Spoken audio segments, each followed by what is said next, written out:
오늘 이제 3일째예요. 벌써 3일이 지났습니다. 참 저에게도 참 행복하고 기뻤어요. 정말 편안했고 또 우리 성도님들이 잘 섬겨주셨고 또 우리 목사님이 사모님이 잘 섬겨주셔서 정말 좋았어요. 그리고 또 저녁 때마다도 저도 개인적으로 말씀을 나누고 기도하니까 너무 좋더라고요. 같이 기도하니까. 오늘도요, 이제 끝나고 나서 기도할 때 오늘 정말 우리 기도하신 것처럼 오늘 또 역사가 일어날 줄 믿습니다. 역사가 교회 가운데만 일어나는 것이 아니라 여러분의 삶 가운데도 일어나는 거예요. 이게 하나님의 일인 거예요. 하나님의 일이 곳곳에 나는 거죠. 어제하고 오늘하고 제가 좀 달라진 점이 좀 있죠? 엄청나게 멋있어졌어요. 왜 멋있어졌어요? 엄청나게 멋있어졌어요. 제 마음에 쏙 들게 깎았어요. 저는 지금 평생에 제 머리를 제 마음에 들게 깎은 적이 별로 없어요. 항상 제가 하고 나왔는데 오늘은 너무 좋아요. 얼마나 멋있으면 멋있다고 생각하는 만큼 박수 쳐주세요. 얼마나 멋있는지 모르겠어요. 오늘 너무 기분 좋습니다. 우리가 첫날에는 우리 예수님을 바라보자. 다시 모든 일의 시작은 우리가 능력 있어지는 데서부터 시작하는 것이 아니라 예수님 바라보는 데서부터 시작하는 거예요. 바라보는 데서부터 연애도 시작하고 바라보는 데서도 주님의 능력을 체험하는 거예요. 그러면서 우리가 해야 될 것, 주님 바라보면서 기도하자. 어제 다시 기도하자. 이런 이야기였습니다. 오늘 어제 그 이야기를 조금 이제 연결시켜 보면 여러분 성경 보다가 섭섭해진 적 없으세요? 성경 말씀 딱 보는데 다 은혜가 되는데 어떤 구절은 너무 섭섭한 거예요. 저는 마태복음 5장 45절 보다가 너무 섭섭한 거예요. 마태복음 5장 45절의 말씀이 뭐냐면 아버지께서 하나님께서 해를 악인에게 의인에게 비추시고 비를 의로운 자와 불의한 자에게 내리신다. 이 말씀이에요. 말도 안 되는 너무 섭섭한 거예요. 여러분 하나님께서 축복을 여러분에게 더 주셔야겠어요? 아니면 저에게 더 많이 주셔야겠어요? 대답 안 하시네. 여러분이 더 기도 많이 하고 말씀 많이 보겠어요? 제가 더 기도 많이 하고 더 말씀 많이 보겠어요? 누가 더 축복 많이 받아야겠어요? 우리가 같이 목사님 많이 받으세요. 우리 같이 받아야 되는데 이 정도는 괜찮은데 악인에게 선인에게 똑같이 비를 내리시고 또 의로운 자에게 불의한 자에게 똑같이 해를 내리시고 이러면 모토로 믿냐는 거예요. 똑같을 바에는 모토로 기도하고 모토로 믿냐는 거죠. 이 말씀 보면서 제가 시험에 든 거예요. 너무 섭섭한 거예요. 하나님, 악인에게는 비를 조금 내리시고 의인에게는 비를 많이 내리시고 여러분 하나님을 잘 믿는 사람들에게는 해도 잘 비추시고 하나님 안 믿는 사람이 먹구름이 끼게 해주십시오. 이렇게 하면 말씀 보면 맞아. 믿는 게 그거야. 기도하면 그거야. 이렇게 될 텐데 말씀이 뭐라고 되어 있냐면 하나님께서 악인과 선인에게 햇빛을 비추시고 의로운 자가 불의한 자에게 비를 내리신다고 되어 있는 거예요. 여러분 그러면 우리가 왜 기도합니까? 기도하는 이유가 있어요. 기도하면 타이밍이 맞아요. 타이밍이. 오늘 이 얘기부터 좀 시작하려고 하는 거예요. 여러분 그 이야기가 어디에 있냐면 야고보서에 있습니다. 야고보 예수님의 동생이었던 야고보가 성경을 썼어요. 그게 야고보서입니다. 야고보서에 보면 그 얘기가 나와 있어요. 야고보 사도의 별명이 낙타 무릎을 가진 사람입니다. 낙타 무릎의 사람인 거예요. 왜 낙타 무릎이냐? 낙타가 유명한 게 하나 있어요. 뭡니까? 등에 혹이죠. 낙타의 혹이 있어서 물이 있어서 사막을 건너갈 때 뜨거운 햇빛이 있고 목마를 때 그 혹에 있는 그 물 저장고에서 물을 먹는 거예요. 그런데 혹만 있는 게 아니에요. 낙타가 또 유명한 게 하나 더 있습니다. 눈썹이요. 눈썹이 굉장히 길대요. 낙타를 옆에서 보면 그렇게 눈썹이 그렇게 길대 예쁘대요. 한번 옆에 분 보시고 나서 눈썹이 긴가 안 긴가 보세요. 길면은 한마디 꼭 해주세요. 당신은 눈썹은 너무 아름다우십니다. 다들 눈썹이 기신가 봐요. 낙타의 눈썹이 긴 이유는요. 이 사막에 그 모래바람이 불어칠 때 모래가 막 들어가지 않도록 이 눈썹이 막아지는 거예요. 그런데 낙타도 이 등에 혹에 물이 저장돼 있어도 눈썹이 길어도 정말 지나치지 못하는 비바람 폭풍과 있는 거예요. 모래바람이 있는 거예요. 그때는 낙타도 할 수 없습니다. 어떻게 하냐면 무릎 꿇는 거예요. 무릎 꿇고 그때가 지나가기를 기다리는 겁니다. 그래서 낙타의 무릎은 굳은 살이 박혀 있는 거예요. 낙타의 무릎에. 그래서 낙타 무릎하면 무릎을 꿇은 사람인데 야고보 사도가 죽고 나서 잘 몰랐던 모양이에요. 죽고 나서 역사 기록을 보니까 이 야고보 사도가 돌아가시고 나서 그 시체를 이렇게 우리가 또 그 염도하고 그러잖아요. 딱 볼 때 보니까 무릎이 굳은 살이 많은 거예요. 그래서 그때 그 역사가에 요세푸스라는 역사가 있는데 그 사람이 거기다 글에다 쓴 거예요. 야고보 사도 낙타 무릎의 사람 이렇게 써서 우리가 지금까지도 야고보는 낙타 무릎을 가진 사람이다라는 거예요. 여러분 발레리나의 실력은 어디서 나옵니까? 발에서 나오는 거예요. 제가 옛날에 강수진이라고 하는 우리나라 유명한 발레리나를 TV에 나온 걸 봤더니 발에요 굳은 살이 박혀 있는 거예요. 발레리나의 실력은 발에 굳은 살에서 나오는 거죠. 여러분 그리스도인의 기도의 실력은 어디서 나옵니까? 무릎에서 나오는 거예요. 지금은 무릎 꿇고 기도하지 않지만 상징적으로 낙타 무릎을 가진 거죠. 이 야고보 사도의 실력이 이 기도의 실력이 나타난 성경책이 어디냐면 야고보서입니다. 야고보서에 보면 이제 어떤 이야기가 나오냐면 이 낙타 무릎의 사람이란 별명처럼 이 야고보서는 기도에 대해서 관심이 굉장히 많았어요. 특히 자기가 모델로 삼은 사람이 하나 있습니다. 구약의 선지자인데 엘리야라고 하는 사람이에요. 엘리야를 보니까 자기 기도의 모델이 되는 거예요. 여러분의 신앙의 모델이 되는 사람 누굽니까? 여러분 신앙의 모델이 되는 사람 누가 있어요? 일단 목사님이 돼야 되죠. 그죠? 목사님 보면서 신앙을 따라가는 것이고. 여러분 신앙의 모델은 누굽니까? 다 정답 알려드렸는데. 여러분 신앙의 모델이 누가 돼야 됩니까? 그렇죠. 목사님 보면서, 그러니까 목사님이 굉장히 피곤하게 살으셔야 돼요. 성도들한테 모범을 보여주니까 예배에도 모범, 기도에도 모범, 찬양에도 모범. 목사님이 그런 각오를 하고 나서 헌신한 거죠. 그리고 나서 성경에 보면 여러분의 모델이 되는 사람이 누가 있어요? 누가 좋아요? 저는 어제 누가 좋다고 그랬어요? 모세 좋다고 그랬죠. 여러분 누가 좋아요? 뭐 좋아하는 사람 있어요? 목사님 좋아요. 한결같이 목사님 좋답니다. 자, 그런데 이 야고보 사도는요, 엘리야가 그렇게 눈에 띄었나 봐요. 엘리야가 마음에 들었나 봐요. 어떤 장면? 엘리야가 그 굉장히 어려운 시대에 하나님께서 그 이스라엘에 어떤 신호를 주셨어요. 가뭄을 주셨습니다. 3년 6개월 동안 비가 안 오던 이야기가 구약에 있어요. 그런데 엘리야 선지자를 묵상하면서 자기 야고보서를 썼는데 그 말씀 중에 이런 말씀이 있습니다. 엘리야는 우리와 성정이 같은 사람이로되 그가 비가 오지 않기를 간절히 기도한즉, 비가 오지 않기를 위해 간절히 기도한즉 3년 6개월 동안 땅에 비가 오지 아니하고 비가 오기를 위해 기도한즉 비가 내렸어요. 여러분 구약의 엘리야는 정말 대단한 선지자입니다. 하나님께서 그를 사용하신 쓰임새가 대단한 거예요. 한 나라에 한 시대에 대한 예언을 한 사람이고 어떤 때는 과거에 죽은 아들도 살린 그런 능력 있는 대단한 사람이었어요. 그런데 야고보는 엘리야의 그 대단한 능력을 보지 않았습니다. 대신 엘리야의 성정을 보았어요. 어떻게 말식합니까? 엘리야는 우리와 성정이 같은 사람이로되, 우리와 비슷한 사람이로되 그러는 거예요. 여러분 대단한 사람이 정말 기도했는데 하늘에 비가 내리면 대단한 일, 그건 우리가 따라할 수 없는 일이잖아요.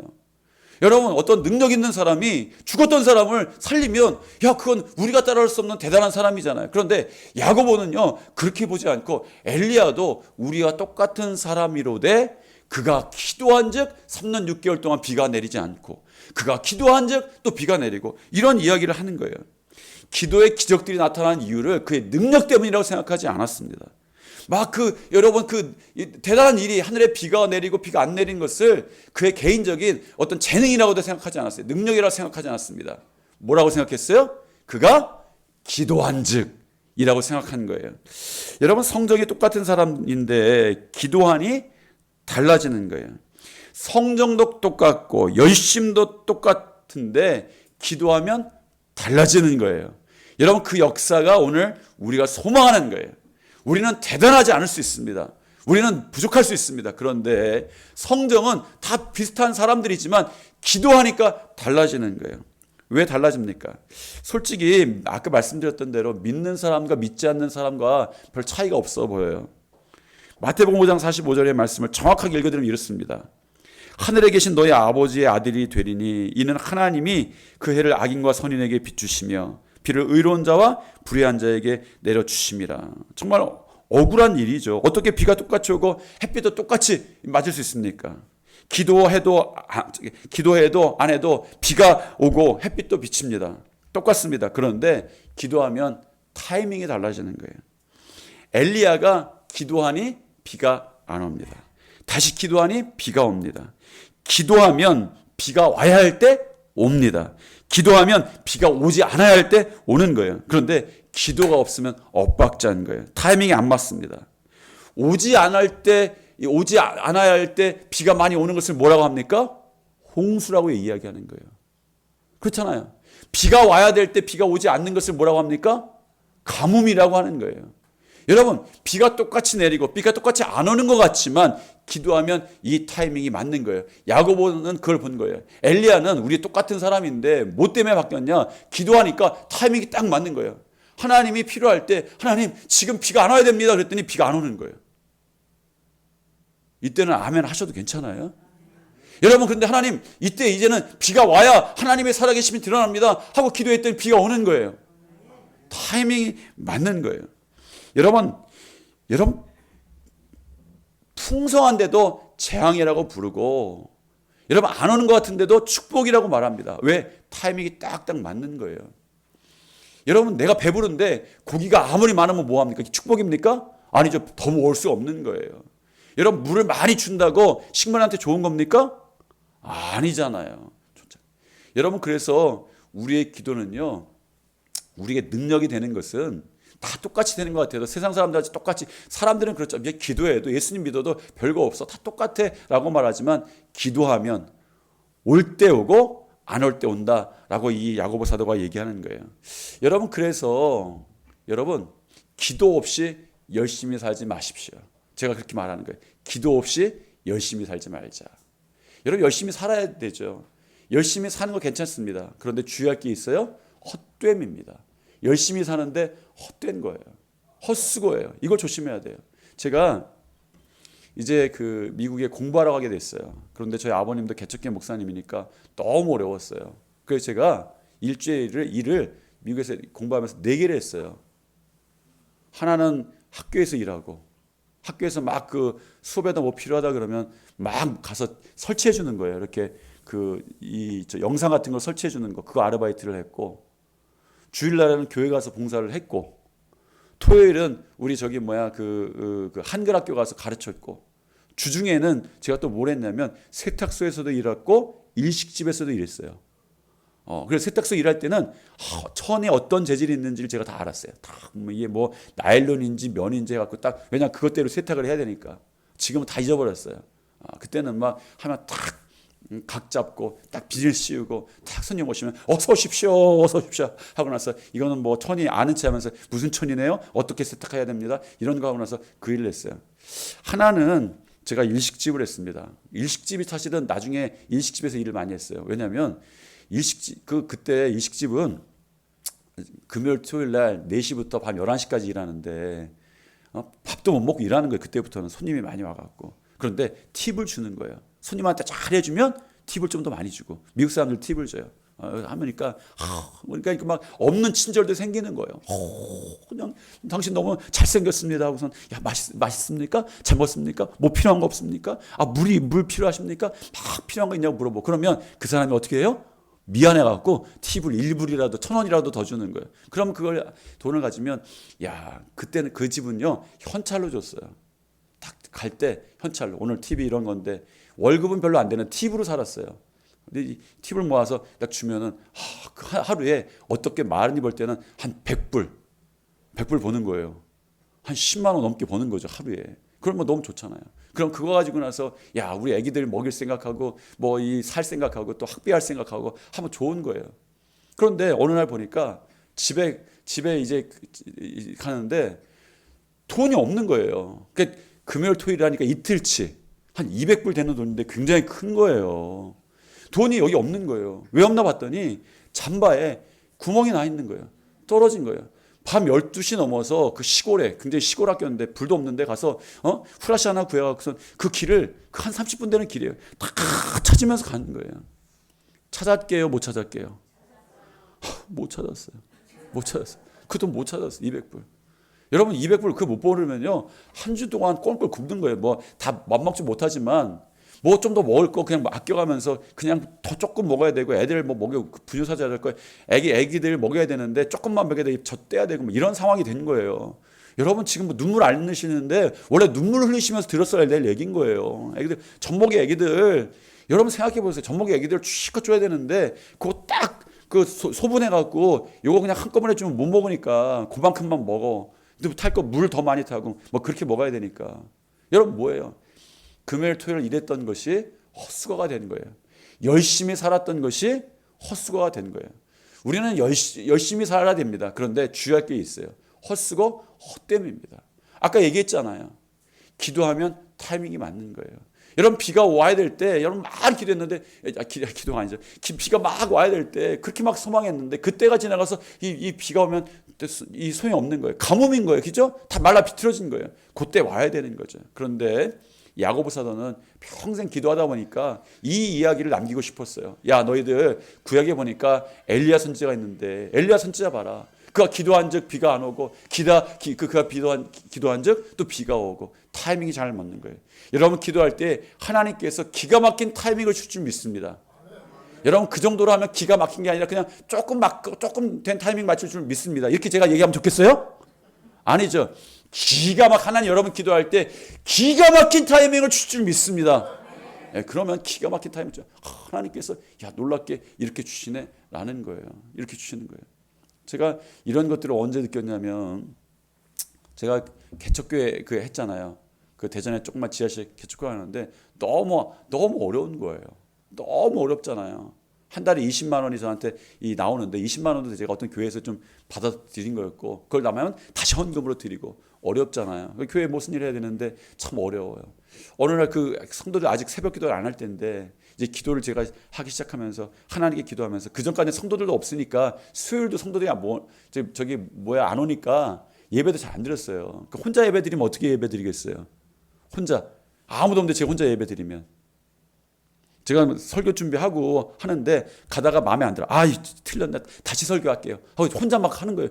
지 마음대로 하는 거예요. 그런데 어느 날 정말 하나님께 기도하면서 야 여기에 하나님이 보내신 영혼이 있다고 생각하고 기도하고 예배 드리자. 뭐 이렇게 하면서 하는데 그때 너무 어려웠어요. 그런데 어느 날 수요일 날 하나님 너무 어렵습니다. 하나님 어떻게 이제 엘리야에게 정말 도우셨던 것처럼 저를 좀 도와주시면 안 되겠습니까? 그 기도했어요. 그런데 막 혼자 찬양 드리고 그런 기도하고선 말씀을 전하려는데 뒤에 문이 쫙 열려요. 누구냐면 대전 시내 조폭이에요. 조폭이에요. 그분이 조폭이에요. 조폭인데 들어오는 거예요. 딱 들어와서 그분이 딱 들어오더니 예배를 드리고 나서 끝나고 나서 이만 두툼한 봉투를 저한테 드는 거예요. 저 300만 원에서 그 당시에 300만 원을 저한테 딱 주는 거예요. 전도사님 이거 여러분 조폭이 헌금하면 받아야 돼요? 안 받아야 돼요? 잘 생각하세요. 조폭이 헌금을 내면 그거 받아야 돼요? 안 받아야 돼요? 받아야 돼요? 고민이 좀 되잖아요. 야, 이 돈이 어떤 돈이겠어요? 무슨 뭐 술집에서 받은 돈인지 누구한테 뺏은 돈인지 그거 모르잖아요. 제가 지금 그때 제가 열정이 되게 막 일어나기 시작했다고 말씀드렸잖아요. 그런데 이 두툼한데 이거는 정말 뭐 10만 원, 20만 원이 아니라 처음 딱 볼 때 이 현금 다발이 딱 묶인 게 한 걸 저한테 주는 거예요. 야, 조폭은 또 스케일도 커요. 조폭인데. 딱 하면서 제가 사실은 안면은 있는 분이었어요. 딱 주면서 저한테 제 염려를 알았나 봐요. 전도사님 이거 깨끗한 돈입니다. 깨끗한. 제가 받았었겠어요? 안 받았겠어요? 주는 거예요. 진짜 감사한 거예요. 야 이렇게 전혀 엉뚱한 그분 한 번 딱 오신 분이거든요. 우리 그때 돈 주시러. 제가 마음속에 전도사님 생각이 나서 오는데 돈을 갖고 오는데 제가 깨끗한 돈 가져왔습니다. 하면서 이거 전도사님 드릴게요. 한 거예요. 그런 일들이 사실은 우리 가운데 많죠. 왜요? 그 순간에 하나님께서 돌보신 거예요. 왜? 그 시간이 하나님의 시간이기 때문에 그렇습니다. 우리가 타이밍이 맞다고 하는 것은 하나님이 계획하신 시간에 하나님께서 보여주신 까마귀도 있는 것이고 하나님께서 주신 비도 있는 것이고 그런 거예요. 너무 가물었어요. 메말랐어요. 그런데 하나님께서는 딱 그 시간에 이루시는 것이, 이것이 하나님의 타이밍이라고 합니다. 그 타이밍이 어떻게 되는 거예요? 기도하니까 되는 거예요. 야고보 사도는 여러분 집에 가서 현재 야고보 사도 이 글을 한번 읽어보세요. 그 중에 제가 읽어드렸던 그 말씀 한번 보세요. 엘리야의 이야기 보세요. 하나님께서 타이밍을 딱 맞게 주시는 거예요. 그런데 우리에게 이제 그런 질문이 하나 생기죠. 야, 성정이 같은 사람이로되 우리 비슷한 사람인데 기도한즉 그런 능력이 나타나려면 믿음은 얼마나 큰 믿음이어야 되느냐라는 거예요. 그렇죠. 그냥 우리가 다 기도한다고 생각하기에 우리가 기도한다고 다 이루어지는 것 같지는 않아요. 우리에게 큰 믿음이 있으면 기도의 제목이 이루어질 것 같고, 우리의 믿음이 좀 약간 작은 믿음이니까 내 기도는 잘 안 받아주시겠지, 이런 생각도 좀 들기도 듭니다. 그렇잖아요. 여러분 기도를 다 들어주세요? 아니죠. 기도하다가도 의심이 들잖아요. 내 믿음 갖고는 안 이루어질 텐데, 이런 생각도 들고요. 야, 내가 정말 하나님 앞에서 이렇게 그대의 응답 받을 만한 사람인가, 이런 생각도 들고요. 제가 한 3주 전에 우리 저희 교회 성도 한 분이 여자 성도 권사님인데 새벽에 몇 달 만에 저를 찾아왔어요. 목사님하고 상담을 좀 하고 싶다고. 내용은 즉슨 뭐냐면 이 남편이 뇌사 상태가 됐어요. 갑자기 쓰러져서 뇌사 상태가 됐습니다. 그래서 저희 교회랑 먼데 인천에 있는 그 병원에서 그냥 뇌사 상태로 생명 유지 장치를 해서 한 2달이 지났어요. 그런데 저도 그분을 중환자실에 있어서 만날 수도 없고 전화 통화로만 이제 기도하고 이랬었는데 저를 찾아왔어요. 시간이 지나서 의사가 그렇게 얘기하는 겁니다. 이제 당신 남편 이 심장 기능도 한 10몇 프로만 남아있고 뇌는 지금 죽은 상태이고 몸의 기능이 그렇고 지금 생명 유지 장치로 억지로 지금 살아있는 건데 좀 놔주는 게 어떻겠습니까? 이런 거예요. 그리고 나서 그 얘기를 듣고 나서 그날 저한테 새벽 기도에 온 날 의사를 다시 만나는 날이에요. 결정을 해야 되는 날이에요. 그런데 저한테 왔어요. 염려가 생기는 겁니다. 어떤 염려? 첫 번째는 생명 유지장치를 떼는 게 내 믿음이 약한 거 아닌가, 이런 생각이 자꾸 든다는 거예요. 왜냐하면 그 인천에 있으면서 막 어떤 부흥회를 하는 교회를 갔더니 이렇게 얘기하는 거예요. 믿으면 다 낫습니다 라고 선포하는 거예요. 믿으면 다 낫습니다. 믿으면 다 회복합니다. 이렇게 된 거예요. 이런 믿으면 다 낫습니까? 믿으면 다 살아요? 이거 대답 못 하겠죠. 이거 애매하죠. 이게 왜 애매하냐면 하나님은요 못 고칠 병이 없어요. 하나님은 못 살리시는 분이 아닙니다. 다 살리시는 능력이 있으세요. 그런데 우리 마음에 꼭 살리세요라고 하면 하나님 살리시는 분은 아닙니다. 살리시는 하나님은 맞지만 하나님의 계획들은 있는 거예요. 하나님께서 어떤 식으로 인도하신지는 우리는 잘 모르지만 그 하나님께 기도는 하지만 내 마음대로 움직이는 하나님은 아닌 거예요. 제가 생각해 보니까.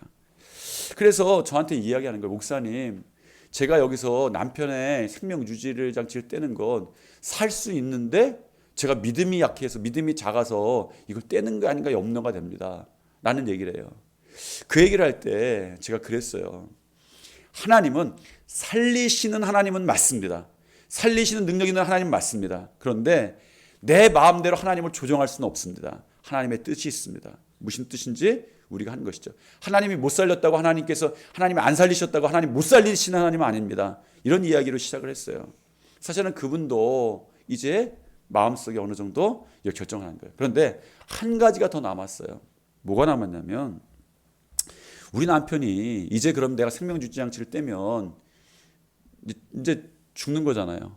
그러면 목사님 천국을 갈 수 있을까요? 이러는 거예요. 내가 우리 남편 그 생명유지장치를 떼면 천국 갈 수 있을까요? 라고 하는 거예요. 왜 그러십니까? 그랬더니 왜냐하면 남편도 우리 교회에 잘 나오시고 평소에 엘리베이터에서 앞에서 봉사하시고 안내하시는 분이에요. 여러분 그 정도면 천국 가겠습니까? 안 가겠습니까? 남의 교인이라고 대답 안 하시는 거예요? 교회도 예배도 너무 열심히 잘 나오시고 엘리베이터 앞에서 사람들 오면 다 안내해서 잘 그런 봉사도 하시는 분인데 이 정도면 천국 가십니까? 안 가십니까? 아직도 대답 남의 교회라 지금 배 아프신 거예요? 자, 그러면 여러분들한테도 한번 물어볼게요. 여러분 지금 하나님 부르셔도 천국 가십니까? 여러분 하나님께 지금 여러분들을 다 부르셔도 그 고향에 부르셔도 여러분 천국에 가게 됨을 믿습니까? 우리는 그런 게 있는 거죠. 그런데 이분이 왜 그런 의문이 들었냐면 이분이 교회에 잘 나오고 열심히인데 집에 돌아가서 한마디를 하신 거예요. 전에 무슨 말을 했냐면 자기 아들한테 야 너 니네 엄마처럼은 교회 다니지 마라, 믿지 마라, 이렇게 얘기한 거예요. 이분도 교회 예배를 잘 들으시고 봉사도 하는데 이 그 여자 권사님은 교회에서 너무 열심히 하신 거예요. 너무 열심히고 헌신인데 이분은 그 아들한테 가서 야 니네 엄마처럼은 저기 그렇게 광신도처럼 믿지는 말아라, 적당히 믿어라, 이렇게 얘기한 거예요. 그러니까 이 여자 권사님이 그게 마음에 걸리는 거예요. 야 이런 우리 남편이 천국에 갈까 말까. 이게 여러분 우리 남의 얘기니까 이게 좀 가볍게 들리지 이게 본인이 되면 정말 이게 천국 갈까 못 갈까 하는데 마음에 걸리면 이게 얼마나 도전이 되겠습니까? 그래서 저한테 온 거예요. 목사님, 남편이 사실은 우리 아들이 우리 아버지 이제 보내드리자 이렇게 얘기하는데 그래야 될 것 같은데 제 마음속에 마지막 남은 한 가지가 뭐냐면 우리 남편이 천국 갈 수 있을까? 왜 그러세요? 이래서 그렇습니다 라고 저한테 이야기한 거예요. 자, 그럼 다시 물을게요. 아까 엘리베이터에서 나가서 집에 가서 그 말까지 한 거예요. 야, 그렇게 너무 열심히는 믿지 말아라 라고 했는데 여러분 이분이 천국 가셨을까요? 못 가셨을까요? 할렐루야, 감사합니다. 제가 우리 그곳 교회 전화 드릴게요. 제가 그래서 그 집사님한테 이야기를 한 거예요. 우리가 여러분들이 생각하는 것 중에 착각하는 게 하나 있어요. 믿음에 대한 착각입니다. 큰 믿음이 있고 작은 믿음이 있어요, 없어요? 성경에 보니까 있어요. 성경에 보니까 큰 믿음이란 얘기도 나오고 작은 믿음이란 얘기도 나와요. 그런데 작은 것 같고 할 수 있는 것에 대해서 여러분들이 착각하는 게 하나 있어요. 무슨 착각이냐면 마태복음 8장에 보면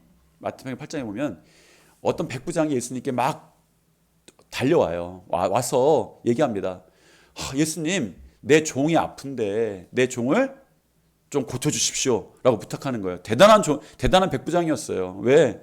그 당시만 해도 그 종을 위해서 이렇게까지 부탁하는 사람, 자기 백부장이 굉장히 권력자였거든요. 우리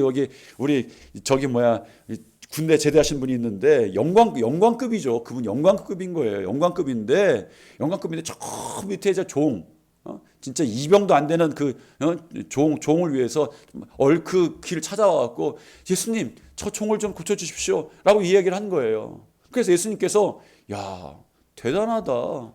이스라엘 사람도 아니거든요. 자기 종도 아닌 거예요. 같은 민족도 아닌 거예요. 그 백부장이 로마의 백부장이니까. 그런데 로마의 백부장이 그 종을 위해서 예수님께 찾아와서, 그러니까 그 당시 예수님이 그렇게 막 유명하지도 않았는데 아직 막 하나님의 아들이라고 고백 않고 그냥 사람들이 다 무시하고 저기 나사렛의 요셉의 아들 아니냐 이렇게 막 비난받고 있을 때인데 오히려 그 백부장이 와서 예수님 고쳐주십시오 하니까 너무 기특한 거예요. 그래서 두 말 안 하고 가서 고쳐주겠다 라고 말씀하신 거예요. 그래서 같이 가자 그랬는데 백부장이 아닙니다. 저도 군대의 지휘관인데 제 말로 오라고 하면 오고 가라고 하면 갑니다. 그렇잖아요. 영광급 그러시잖아요. 뭐 쫄병 부를 때 막 달려가서 쫄병 불러오지 않잖아요. 야, 다 쫄병 불러와. 말만 하면 불러오고 야 쫄병 삽질해 그럼 삽질하고 막 이러는 거예요. 그런데 이 백부장이 예수님께 그런 얘기를 한 거예요. 예수님, 저도 영광급 장교인데 이 군대 장교인데 말로만 하면 됩니다. 예수님 말씀만 해주십시오 라는 거예요. 그 예수님이 깜짝 놀랐어요. 이스라엘 중에서 이만한 믿음을 못 본 거예요. 이렇게 큰 믿음을 못 본 거예요. 야, 다 와서 예수님 와서 고쳐주십시오. 마르다와 마리아도 뭐라고 합니까? 자기 오빠 죽게 되니까 예수님 빨리 좀 데리고 오세요. 예수님 데려와야 그 자리에 딱 데려와야 날 것 같았는데 이 백부장은요, 예수님 말씀만 하시면 됩니다. 예수님께서 이게 이스라엘의 이런 믿음 못 받아 큰 믿음이라고 말씀하시는 거예요. 여러분의 믿음이 이 큰 믿음이 되길 바랍니다. 큰 믿음의 조건 가운데 하나는 예수님 말씀만 하시면 됩니다 라는 거예요. 말씀이 뭐예요? 성경이에요. 성경에 약속하신 것 말씀대로 합니다 라고 그 믿음을 예수님만 온전히 바라보면 이 말씀들이 이루어질 줄 믿습니다. 이 믿음 정도 되면 큰 믿음이라고 하는 거예요. 그런데 8장에 보면요, 그 마태복음 8장에 보면 큰 믿음만 나오는 게 아니에요. 작은 믿음도 나옵니다. 재밌죠? 8장을 쓴 이유가 있어요. 마태복음 8장 여러분들 한번 보세요. 그러면 이게 이 백부장의 믿음 하나, 아주 커다란 믿음 하나 나오고 저 뒤에 가서 작은 믿음 나오는 게 아니라 작은 믿음이 바로 나옵니다. 어떤 믿음이냐면 제자들 얘기예요. 제자들이 이 갈릴리 바다에 가는데 폭풍우가 쳤어요. 막 놀이 뛰놀고 이 배가 막 요동을 칩니다. 그랬더니 이 제자들의 주던 직업이 뭐예요? 제자들 대부분 직업 뭡니까? 어부예요. 어부인데 어부들 보기에도 깜짝 놀란 거예요. 우리가 죽게 되었습니다 라고 할 정도로 폭풍우가 친 거예요. 이거 상황이 심각한 거예요. 제가 대부도에 저희 그 대부도에 살 때 이제 태안으로 아버님이 목회를 하시려고 막 나오실 때 그 통통배를 탔어요. 저희가 통통배를 탔는데 저는 그 대부도에 있을 때 탔던 배는 좀 큰 배였어요. 쇠로된 큰 배였어요. 왜? 동인천에서부터 이렇게 우리 여객선 있잖아요. 여객선 있고 병원선 타봤어. 그 배들은 좀 컸어요. 제 어린 기억인데 처음으로 통통배를 탄 거예요. 나무로 된 거 이렇게 어선 같은 배를 탔는데 그날따라 이제 비가 오고 나서 이게 바람이 많이 불었는데 풍랑이 이렇게 하는데 배가 올라갔다 들어갔다 그러는데 제가 아직도 기억나요. 아빠 우리 죽을 것 같아 라고 한 거예요. 그런데 선원들은요 아무렇지도 않아요. 왜? 경험이 있으니까 이게 막 올라갔다 내려와도 이건 죽는 게 아니에요. 그런데 이 어부들의 직업이 뭐라 그랬어요? 어부예요. 근데 어부가 느끼기에도 이건 정말 큰일 나는 거예요. 엄청난 바람이 불고 풍랑인 거예요. 그래서 예수님께 가서 예수님 죽게 되었습니다 라고 막 얘기하는 거예요. 목사님이 아니지. 예수님 우리를 안 돌보십니까? 예수님을 원망하기 시작하는 거예요.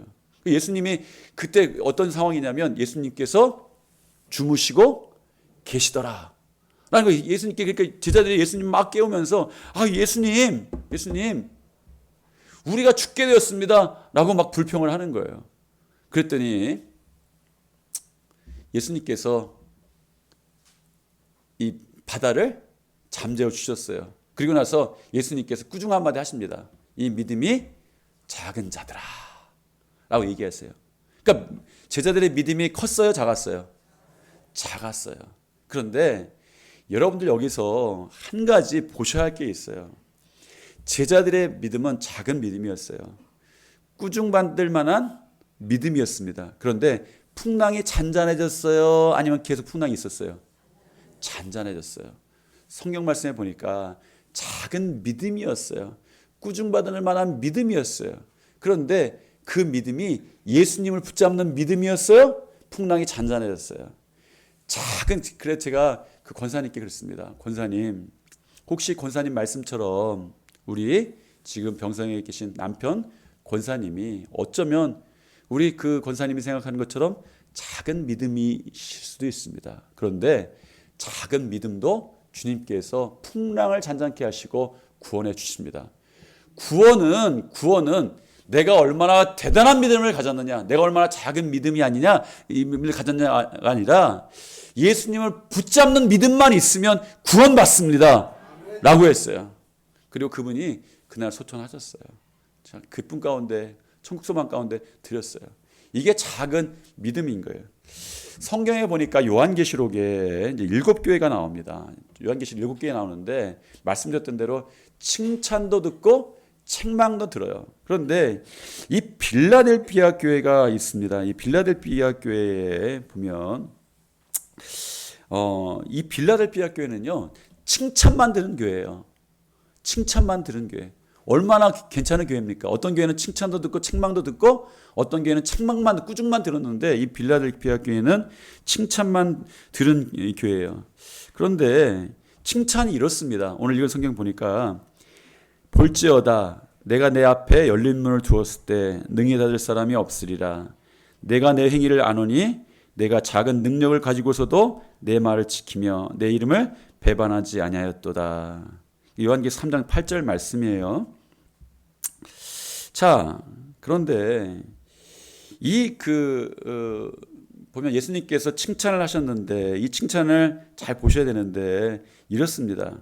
내가 내 행위를 아노니 내가 작은 능력을 가지고도 내 말을 지키며 내 이름을 배반하지 아니하였다라는 거예요. 그러니까 이 빌라델피아 교회의 시대에는 핍박이 많았어요. 고난이 많았어요. 정말 살기 힘들었어요. 예수님을 믿지만 너무 핍박이 많은 거예요. 로마의 핍박이 있었고 어려움들이 있었는데 우리가 첫 번째로 기억해야 될 것은 이겁니다. 이들이 그런 시기를 지나는데 작은 능력밖에 가지고 있지 않았음을 예수님께서 보셨다라는 거예요. 이 작은 능력에 대한 이야기가 이 빌라델피아 교회에 있는 거예요. 이 빌라델피아 교회는 큰 능력을 가졌던 교회가 아니라 작은 능력을 가졌던 교회입니다. 여러분, 이 작은 능력밖에 가지지 않은 교회인데 놀랍게도 7교회 중에서 칭찬만 받은 교회였어요. 그리고 얼마나 큰 축복을 받았냐면 내가 내 앞에 열린 문을 두었을 때 능히 닫을 사람이 없으리라. 엄청난 축복을 해주셨습니다. 이 열린 문은 다윗의 열쇠와 관계된 건데 다윗의 열쇠는 구약에서 어떤 의미냐면 2인자예요. 2인자. 그러니까 국내 대신처럼 이 왕의 곡관을 가진 하는 열쇠인 거예요. 이 열쇠가. 여러분 옛날에 시어머니들이 며느리가 오면 어느 때가 되면 이 곡관의 열쇠를 넘겨줍니다. 집안의 이 살림을 이제 넘겨주는 거죠. 이것처럼 대단한 권력을 가지고 있는 거죠. 이 열린 문이 얼마나 대단하고 큰 축복인지. 그러니까 이 빌라델피아 교회에 예수님께서 나타나실 때에 이렇게 나타나셨어요. 다윗의 열쇠를 가지신 이가 이르시되. 그러니까 다윗의 열쇠를 주신 거예요. 그 열쇠가 뭡니까? 열면 열리고 닫으면 닫을 사람이 없는 열쇠인 거예요. 얼마나 대단합니까? 하늘에서나 땅에서나 땅에서 매이는 것이 하늘에서도 매이고 땅에서 푸는 것이 하늘에서 풀리는 그런 열쇠를 하나님 주셨어요. 자, 그런데 이제 그러면 하나님께서 이렇게 대단한 그 축복을 주셨는데 그러면 빌라델피아 교회와 성도들이 무슨 일을 했냐는 거예요.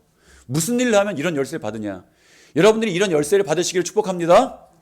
여러분들이 닫으면 닫을 자가 없고 열면 말을 거꾸로 했네. 열면 닫을 자가 없고 닫으면 열 자가 없는 그 대단한 열쇠, 열린 문의 열쇠를 받아야 되는데 그러면 이 빌라델피아 교회의 성도들이 무슨 일을 했을까? 이 빌라델피아 교인들이 했던 일은 고작 8절입니다. 8절이 그거예요. 내가 내 행위를 아노니 내가 작은 능력을 가지고서도 내 말을 지키며 내 이름을 배반하지 아니하였다. 그러니까 우리가 오늘 주목할 것은 빌라델피아 교회의 작은 능력입니다. 빌라델피아 교회는 큰 능력이 없어요. 여러분, 작은 능력 가지고 대단한 칭찬 받으신 것 본 적 있어요? 이 빌라델피아 교회는 고린도 교회에 비하면 아주 그 능력이 많이 없어요. 음사도 별로 없었고 능력도 별로 없었습니다. 빌라델피아 교회는 작은 능력밖에 없어요.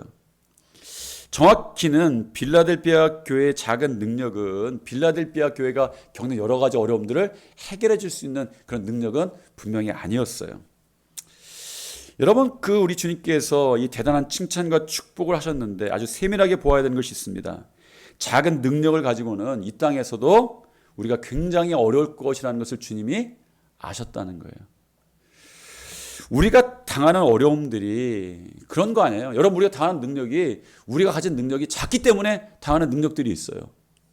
우리가 해결하지 못하는 이유가 무엇입니까? 문제보다 우리 능력이 작기 때문에 그런 거예요. 여러분, 육신이나 삶의 문제나 경제의 문제나 다 그렇게 다가오지 않습니까? 자, 여기서 작은 능력이라 할 때 이 작다라는 말이 원어로가 참 특이한 말이에요. 이 원어로는 이건 제가 좀 소개할게요. 아는 척 하려고 소개하는 게 아니라 이건 너무나도 특이한 단어예요. 작다라는 말이 마이크로라는 말이에요. 마이크로라는 말. 이 마이크로라는 말은 뭐냐면 여러분이 1cm를 10개로 쪼개면 몇 밀리예요? 10mm죠. 10mm. 1cm를 10개로 쪼개면 그럼 1cm가 요만하잖아요. 1mm는 어떻게 하겠어요? 1mm는 더 적게 거의 보이겠죠. 그러면 마이크로는 뭐냐? 요거의 1000분의 1이 마이크로입니다. 작은 능력이라고 말할 때 여기서 예수님께서 이 작은 능력이라고 말씀하실 때 이 작은 능력은요, 마이크로는요 1mm의 1000분의 1인 거예요. 우리가 구분도 못하는 거예요. 어마어마하게 작은 겁니다. 여러분, 실감 나십니까? 쥐꼬리만한 거예요. 사실 쥐꼬리도 큰 거예요. 여기서 보면 예수님이 작은 능력이라고 말씀하시는데 저는 이렇게 들리는 거예요. 니네들 능력이 쥐꼬리만 하다라는 거예요. 여러분 제가 말씀드렸죠. 예수님보다 제가 더 친절하다. 저는요, 여러분들이 혹시라도 우리 교회가 작은 능력이 있어도 아닙니다, 능력 큽니다 이렇게 말할 텐데, 예수님은요 빌라델피아 교회에 노골적으로 칭찬을 하신 것 같지만 이렇게, 야 니네들이 작은 쥐꼬리만한 능력 가지고 있는데? 라고 말씀을 시작하신 거예요. 여러분 이 말이 어떤 이 말입니까? 여러분 혹시 여러분 세상에서 너희들 능력이 그거밖에 안 돼 이런 말 들어보신 적 있어요? 여러분 이런 능력 한번 따져보셨습니까? 여러분 네 능력은 그거밖에 안 돼, 쥐꼬리만밖에 안 돼, 이런 말 들으면 너무 비참해지지 않겠습니까? 현실에 부딪히면 이게 너무 비참한 게 아니에요. 야 현실은 이렇게 대단한데 내 능력은 쥐꼬리만한 게 없어요. 빌라델피아 교회가 경험하는 그 커다란 벽은 어마어마한 벽인데, 바위 같은 건데, 빌라델피아 교회는요 쥐꼬리만한 능력, 쥐꼬리도 지금 대단한 거라고 말했죠. 쥐꼬리 이렇게 보이잖아요. 1mm에 1000분의 1이니까 얼마나 작겠습니까? 여러분 생각만큼 능력이 안 따라올 때, 자기가 그거밖에 안 되는 것을 발견했을 때, 여러분 이러면요 비참한 거예요. 작은 능력 가지고는요 공부하는 학생도 비참해지는 거고, 직장 구하는 청년도 비참해지는 거고, 세상에서 인정받아야 하는 가장들도 비참해지는 것이고, 어떤 일을 뭘 좀 해보려고 하는데 능력이 너무 쥐꼬리밖에 없어서 비참해지는 걸 경험합니다. 여러분 비참하기만 합니까? 불안하죠. 작은 능력 가지고 우리가 마주하는 문제들이 있는 거예요. 고난들이 있는 거예요. 헤쳐나갈 수 있을까? 소망이 있을까? 이런 생각이 드는 것이죠. 이런 빌라델피아 교회, 너무나도 하찮은 능력을 가지고 있는 교회라고 주님이 직접 말씀하셨어요. 이 교회는 정말 하찮은 능력밖에 없다. 그러니 이 교회를 말씀하실 때 성도들은 어떻겠습니까? 성도들도 하찮은 능력밖에 없는 교회가 빌라델피아 교회였습니다. 작은 것을 능력이라고 말하는 것도 웃긴 거죠. 작은 것이 어떻게 능력이 됩니까? 주님도 그렇다고 말씀하실 정도니까 세상이 보기에는 빌라델피아 교회가 얼마나 우습게 보였겠어요. 빌라델피아 교회의 성도들이 얼마나 우스워 보였겠습니까? 여러분 더 비참한 것이 무엇인지 아십니까? 작은 능력을 가졌다라는 말의 시제예요. 이 시제를요 우리나라만 그렇게 말하지만 이 원어로는요 과거, 현재, 미래도 다 작은 능력을 가졌다는 거예요. 너희들 작은 능력을 전에 가졌지, 지금도 작은 능력밖에 없지, 그리고 앞으로도 작은 능력밖에 없을 교회야. 교회인 거 내가 안다 라고 말씀하신 거예요. 여러분 쥐구멍에도 벼뜰 날이 있다라는 속담이 있어요. 여러분 고생스럽죠. 그래도 우리가 고생을 참으면서 살아가는 이유가 무엇입니까? 나중에는 그래도 빛들 날이 있겠다라는 소망인 거예요. 그런데 고통스러운 것이 무엇입니까? 작은 능력이 조금도 나아지지 않는다라는 말씀이, 이 말씀이 있는 거예요. 능력이 쥐꼬리만 한데 과거에도 이 빌라델피아 교회는 쥐꼬리만 했어요. 지금도 쥐꼬리만 해요. 근데 앞으로 너희들도 그럴 거다라고 예수님 말씀하시는 거예요. 계속돼. 여러분 문제는 커져가는데 고난은 커져가는데, 이 빌라델피아 교회가 그랬거든요.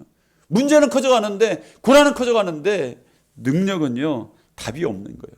계속되는 작은 능력입니다. 여러분 저는 이 작은 능력이 아주 좋은 것이라고 말씀드리고 싶지 않아요. 저부터도 큰 능력 가지고 싶은 거예요. 작은 능력이 좋은 것이라고 말하는 것은 옳지는 않다고 생각합니다. 위로의 말씀은 될 수 있어요.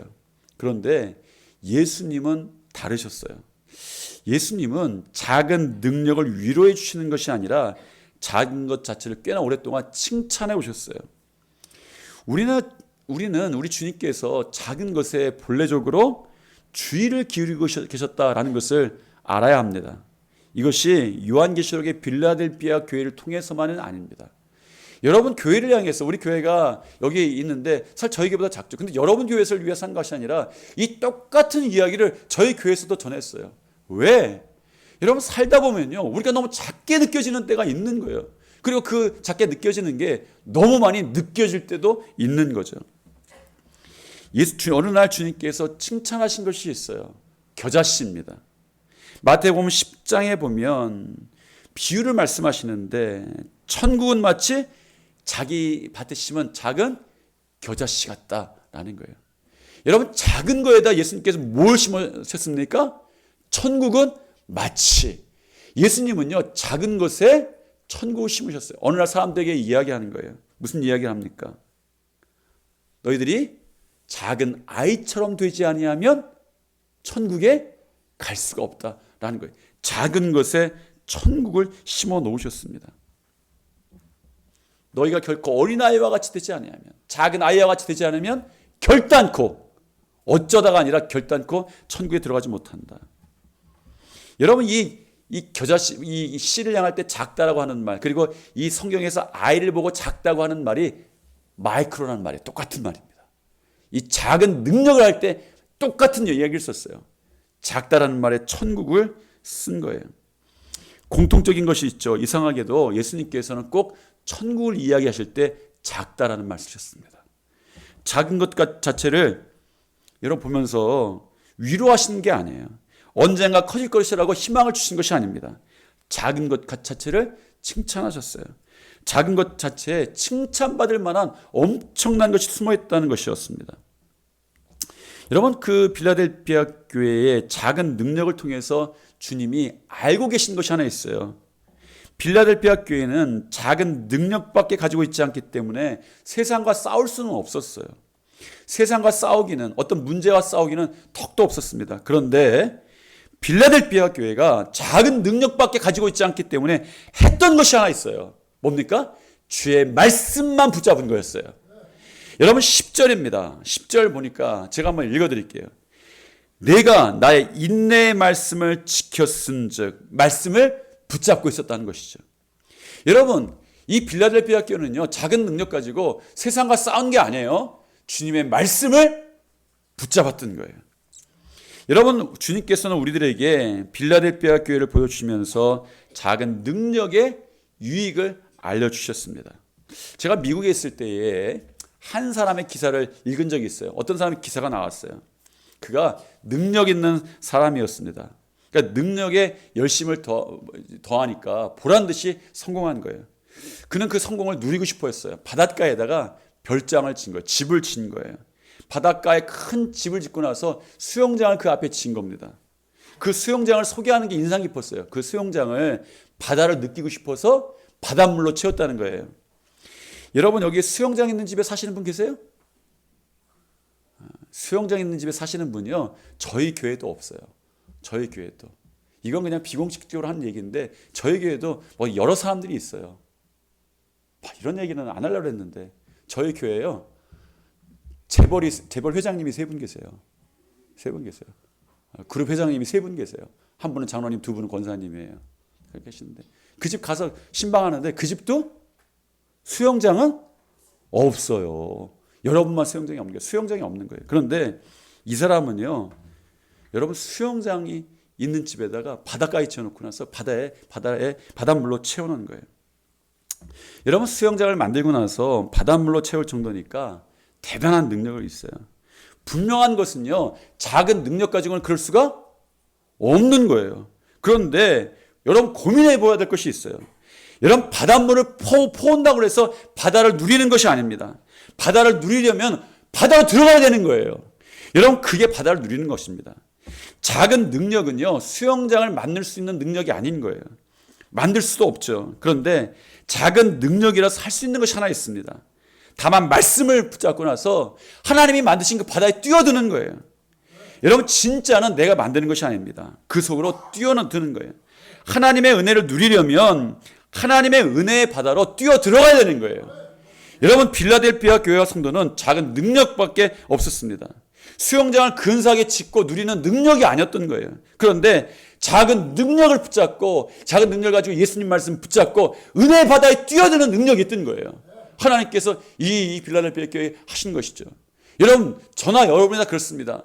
해봐야 어떻게 뭘 하겠습니까? 얼마나 대단하겠습니까? 우리가 작은 능력밖에 없음을 고백해야 돼요. 그러나 그 순간에 우리에게 시작되는 게 뭐예요? 작은 능력 가지고 주님만 바라보며 주님 말씀 붙잡고 나서 하나님이 이루시는 능력의 바다에 뛰어들고, 은혜의 바다에 뛰어들고, 기적의 바다에 뛰어들고 하나님 놀라운 일을 경험하게 되는 거예요. 빌라델피아 교회가 예수님께서 말씀하신 거예요. 야, 이 말이 너무 웃기는 거예요. 야, 니네 능력이 조금 배추만한 능력밖에 없는데, 이렇게 말씀하시는 것도 아니에요. 야, 쥐꼬리만도 못한 능력이 있는데, 그런데 내가 그걸 칭찬한다. 그 능력 가지고 내 말씀을 지켰은즉 나를 붙잡았은즉 나의 말씀을 약속을 붙잡았은즉 내가 너에게 열린 문을 두리라라는 거예요. 여러분에게 모든 닫혔던 것이 열리기를 축복합니다. 그것은 우리의 믿음이 대단해서가 아니라 능력이 대단해서가 아니라 우리가 주님의 말씀을 붙잡았기 때문인 거예요. 여러분들 성경 말씀을 통해서 오늘 목사님이 앞으로도 그런 말씀 전해줄 텐데 말씀이 약속이 되는 거예요. 하나님의 선포가 되는 거예요. 그 말씀 붙잡고 있으면 이루어질 줄 믿습니다. 제가 모세를 좋아한다고 그랬잖아요. 모세가 하나님 만나는 장면이 있어요. 하나님을 만나는데 어디서 만납니까? 호렙산에서 만나요. 어느 날 자기가 왕자였을 때는 무슨 일을 해보려고 했는데 실패했어요. 광야로 도망갔습니다. 40년이 지났어요. 40년 지나고 나서 양치고 양을 치는데 누구 양을 쳐요? 자기 장인 양을 치는 거예요. 여러분 그거 보면서 이 모세의 인생이 얼마나 보잘것 없어졌는지 아십니까? 성경에 7년 일하고 나서 거부가 된 사람이 있어요? 누굴까요? 이거는 어디 가서 퀴즈 내면 대부분 다 아는데도 못 맞춰요? 여러분들 못 맞힐 거 제가 확실합니다. 7년만 일했는데 거부가 된 사람이 있어요. 야곱이에요, 야곱. 7년 일하고 또 7년 일하고 아내 둘 얻고 마지막 또 7년 일하고 거부가 됐어요. 그 성경은 거부가 됐어요. 그런데 이 모세는요, 몇 년 광야에서 일했어요? 40년 동안 일했어요. 그런데 누구 양치고 있어요? 장인 양치고 있는 거. 지양도 아니고 장인 양치고 친 거예요. 얼마나 초라합니까? 그런데 이 어느 날 자기 장인 양치고 가다가 인생이 실패하는 거예요. 그래서 저는 거기서 뭘 보냐면 40년 동안에 자기가 너무 이 왕자에서 쫓겨나니까 너무나도 좌절되고 실망했던 것 같아요. 마음에 상처가 됐던 거예요. 그냥 살았던 것 같아요. 그냥 어떤 목적 없이 살았던 것 같아요. 자기 장인어른 준 양 가지고. 그러다가 이 호렙산이라는 데 그냥 저기 양 데리고 가다가 그때는 뭐 양을 데리고 막 옮겨 다니니까 호렙산에 이르렀어요. 그때 떨기나무에 불이 막 붙는 거예요. 떨기나무에 막 불이 붙었습니다. 그러니까 떨기나무는 뭐예요? 가시나무 이렇게 막 불 한번 탁 붙으면 확 타버리고 죽어버려야 되는 나무인 거예요. 그 마른 거는. 그런데 이 불길이 꺼지지 않는 거예요. 그래서 모세가 이 위대한 광경을 내가 한번 봐야겠다고 해서 거기 다가갑니다. 그랬더니 그때 하나님의 음성이 들려요. 하나님의 음성이 들려요. 어떤 음성입니까? 모세야, 내가 선 땅은 거룩한 땅이니 내 발에서 신을 벗어라 라고 말씀하시는 거예요. 여러분 이거 이상하지 않아요? 하나님께서 모세가 다가오니까 모세야 내 발에서 내 신을 벗어라. 이거 여러분 왜 안 이상해요? 내가 예를 하나 들게요.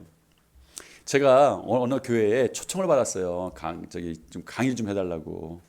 그런데 이제 급하게 나가느라고 양말 신었는데 보니까 빵꾸가 났을까요? 큰 빵꾸가 났을까요? 빵꾸가 났어요. 그래도 급하니까 그냥 나갈 수 있었어요. 왜? 신발을 신으니까. 그래서 그 교회 갔더니 식은땀이 나는 거예요. 왜? 강단을 신발 벗고 올라가는 거예요. 제가 그때 식은땀 났습니다.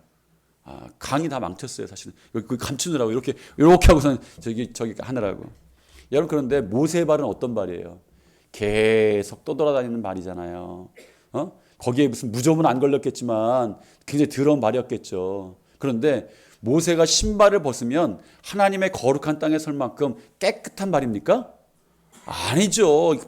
하나님 이 신발 벗으면 내 꼬랑내 나는 발인데요. 왜냐하면 땀과 이게 번복되니까 신발 벗으면 더 더러운 거예요. 오히려 신발이 더 깨끗한 거지. 그런데 하나님께서는 왜 모세 발에서 그 장면에서 신발을 왜 벗으시라고 했어요? 네? 나에게 오라고 부르신 거예요. 거룩한 땅에서 신발을 왜 벗어야 돼요? 오히려 신발 벗으면 더 더러운 발이 드러나는데, 그런데 그 시간이 우리가 안 하니까 다 건너뛰어서 한 가지는 분명해요. 하나님께서 그 거룩한 땅에 모세의 더러운 발이 서도록 허락하신 거예요. 그 땅이 모세가 자격이 있어갖고 하나님의 거룩한 땅에 나 신발만 벗으면 하나님의 거룩한 땅에 설 만큼 자격이 있습니다 하는 것이 아니라 더러운 발인데 하나님께서 모세를 그렇게 그 땅에 세워주신 거예요. 그러면 그 이야기가 어떻게 진행돼요? 나중에 그 이야기가 이게 굉장히 중요한 거예요. 모세가 자격이 있어서 그 땅에 쓴 것이 아니라 하나님께서 자격이 없는 모세의 발을 거룩한 땅에 세워주신 거예요. 그러면서 이 얘기를 진행을 시키는데 하나님이 모세에게 무슨 말을 하냐면 내가 지금 애굽에 가서 내 백성의 이 고통을 보았고 이 고난을 보았고 그들의 울음도 들었고 부르짖음 들었으니까 내가 너를 보내리라 그랬더니 모세가 하나님께 뭐라고 말합니까? 하나님 내가 누구간데 이 일을 합니까? 모세가 자기가 보니까 대단하지가 않은 거예요. 근데 하나님이 대단한 일을 하라고 시키는 거예요. 그런데 하나님 그런 말씀하시니까 이 모세가 얼마나 고집이 센지 하나님 말씀하시는데도 하나님 내가 누군데 그 일을 합니까? 내가 누구간데 물어봤어요. 그랬더니 하나님께서 어떻게 대답합니까? 네가 누구다, 네가 이놈아 누구다, 누구 아들이다, 네가 왕자였다, 네가 옛날에 그런 교육받았다 이런 말씀하시지 않고 하나님께서 내가 누구다는 말씀 전혀 안 하시고 내가 너와 함께 하겠다라고 말씀하시는 거예요. 여러분 그런 걸 보면 하나님께서 호렙산에서 그에게 신발 벗으라고 말씀하시고 그 자리에 세우셨던 이유는 분명한 거예요. 모세가 자격이 있어서 쓴 게 아니라 하나님이 세우신 건데 하나님이 보내시는데 내가 누구간데 자격이 있어서 가는 게 아니라 그걸 깨달았어야 돼. 그 호렙산에 섰을 때부터 하나님이 함께 하시면 되는구나 깨달았으면 되는 건데 모세는 깨닫지 못한 거죠. 하나님 말씀하셨어요. 내가 너와 함께 하겠다라는 거예요. 모세는 못 이루는 일인데 하나님께서 함께 하시는 일인 거예요. 모세는 작은 능력인데 하나님이 함께 하시겠다고 하는 거예요. 그럼 다시 돌아가겠습니다. 처음에 떨기나무에 불 붙었잖아요. 떨기나무는 굉장히 보잘것없는 겁니다. 그런데 떨기나무를 보면서 불이 꺼지지 않는 걸 보면서 모세가 어떤 얘기를 하냐면 내가 이 위대한 광경을 보리라 라고 말씀하시는 거예요. 위대한 광경을. 여러분 떨기나무를 위대하게 누가 만드셨습니까? 하나님 만드신 거예요. 떨기나무는 여전히 그런 나무인 거예요. 이 출애굽기 3장에는 그런 이야기들로 이 모세를 설득시킨 겁니다. 여러분 저는 그 얘기를 하는 거예요. 누구나 다 능력 비교하면 하나님 앞에서 부끄러울 수밖에 없어요. 세상에서 부끄러울 수밖에 없습니다. 그런데 우리는 우리 능력 갖고 사는 게 아니에요. 우리 주님 바라보고 주님 주시는 능력 갖고 사는 줄 믿습니다. 우리가 능력 있는 사람들도 못하는 기적과도 같은 일들을 주님께서 함께 하심을 동행하는 사람들인 것을 믿으시기 바랍니다. 그래서 우리 목사님 계속 기도 제목 가운데 말씀하세요. 이 교회에 오는 사람들 여기 와서 병든 자가 낫게 되어 그렇게 될 줄 믿습니다. 아니 여러분들은 의사도 안 해요. 그런데 그런 일이 벌어지는 거예요. 왜? 주님이 하시기 때문인 거예요. 오늘 영권 물권에 대한 기도하셨어요. 저는 이 교회를 그렇게 축복합니다. 우리 힘으로는 그렇게 될까 이렇게 생각이 듭니다. 그런데 우리는 할 수 없어요. 주님은 하십니다. 필요하시면 주시는 거예요. 여러분들 깜짝 놀라지 마세요. 여기 조폭들이 올지도 몰라요. 뭐 어떻게 하나님께서 역사하실지 몰라요. 까마귀가 올지 조폭이 올지 아니면 누가 올지도 모르겠습니다. 아니면 여러분이 그런 사람이 될 수도 있어요. 여러분 그렇게 될 줄 믿습니다. 왜요? 기도하면 세상이 알지 못하는 타이밍이 맞는 거예요. 야 하나님께서 와야 될 때 기도하니까 비가 오고 하나님 햇빛이 와야 될 때 하나님 하니까 결국은 햇빛 내시고 그 하나님을 여러분 선포합니다. 믿으시기 바랍니다.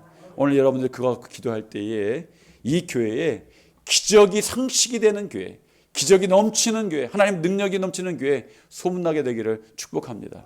기도하겠습니다. 사랑과 은혜가 충만하신 하나님 동양교회와 성도들을 축복합니다. 우리는 작은 능력밖에 가지고 있지 못하지만 그 작은 능력 하나로 주님 말씀만 붙듭니다. 주님 말씀 붙들 때에 우리가 주님 말씀 붙잡고 은혜의 바다에 뛰어들게 도와주시고 능력의 바다에 뛰어들게 도와주시고 기적이 일어나는 바다에 뛰어들게 도와주셔서 세상을 요동치게 하고 깜짝 놀라게 하는 귀한 능력의 역사가 시작되게 도와주시옵소서. 예수님 이름으로 기도드립니다. 아멘.